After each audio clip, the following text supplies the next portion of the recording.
Afternoon, everybody. Today what we're going to be discussing is springboarding off my recent posts on the Western version of the Blitzkrieg, where Germany launched it in April and May of 1940. Now, we've already covered how Germany smashed Denmark in less than a day. They had already been smashing into Norway. Most of the resistance in Norway was already defeated, but there were still a few pockets that were still going on. And the British Expeditionary Force that was there supporting the Norwegians had retreated already, going back to Britain. And they'd already done the same thing also in Holland, or the Netherlands rather. The next phase of that, which was going to be happening pretty much the exact same time as all this, was the German invasion of both Belgium and France.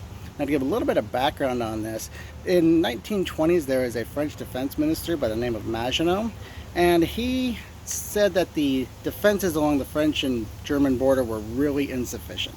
He really felt they should be beefed up. And so the French government appropriated all this cash to help build up the French defenses in that area. Then they put impregnable pillboxes, they put anti-tank defenses, they had some of the heaviest artillery you can imagine there. They had air-conditioned areas inside of the fortifications so the French troops could be comfortable. Underneath, they had a railway system where they could move men and material back and forth without worry about them getting injured. There was actually recreation areas in the back, and there was actually storage areas in the back, and the name that would be given would be the Maginot Line. And the fortifications on the Maginot Line were such that any form of frontal assault by the Germans, or anyone for that matter, would have been pretty much suicide. If the Germans were able to take that position, it would have been a tremendous cost. And so they had the defenses there, but there was a little snag. The Belgians weren't on board. And so the French had the Maginot Line built successfully from the border of Switzerland all the way up to the border of Belgium and Germany. But the Belgians were like, we're not really interested. If you want to foot the bill, go ahead, but we're not really interested in doing that. We have better things to put our money toward, and plus Germany's not coming back. Famous last words. And so the French, they decided, no, we're not footing the bill for this. So they just, the Belgians just stuck with their light defenses in the area, or regular standard fortifications in the area. And to give an impression of just how effective the Maginot Line was, in 1945, skipping ahead here, when the U.S. Third Army, led by our old General George S. Patton, was coming into France, he looked over the fortifications of the Maginot Line, and he referred to it quite properly as a tribute to the stupidity of man, because only an idiot would even have that in the first place. And to build on this, Hitler decided to do with the Maginot Line what Genghis Khan did with the Great Wall of China. He went around it.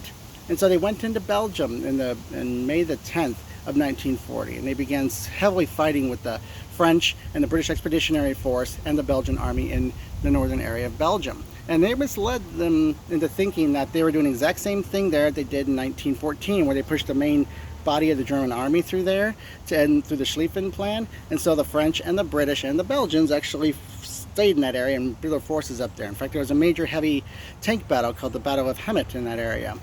And it was actually quite big for the time, because it was the first big tank battle of that era. So while that was going on, due south in the area of the Ardennes Forest in France, that's where the big German push took place. Now, the French had dismissed any sort of major German offensive in that area because they said they thought that the area was too heavily forested and too thick for the Germans to get tanks through.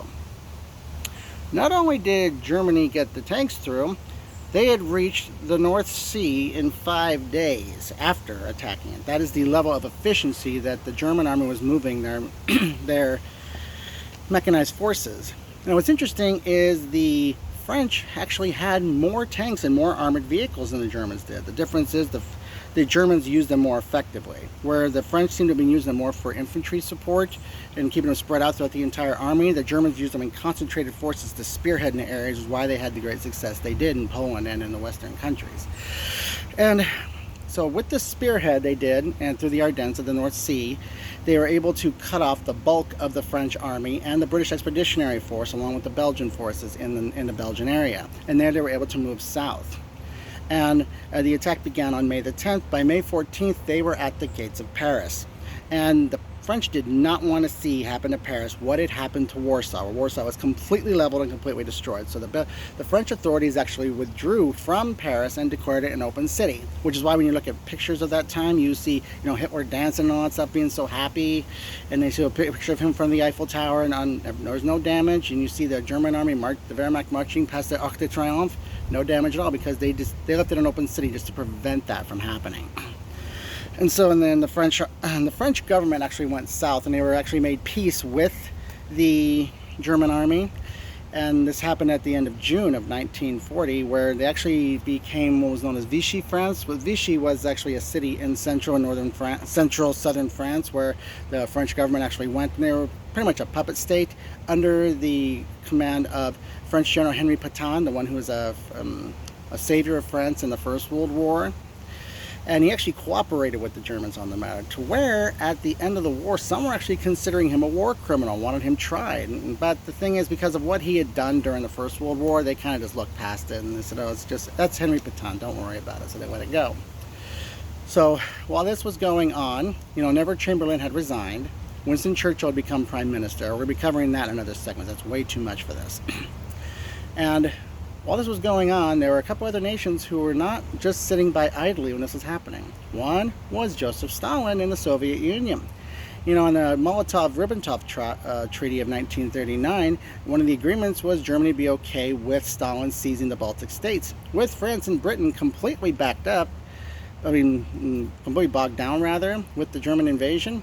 He walked in and he pushed and pressed the governments of Latvia, Lithuania, and Estonia into accepting Soviet control, and all three of those states were annexed into the Soviet Union in June of 1940.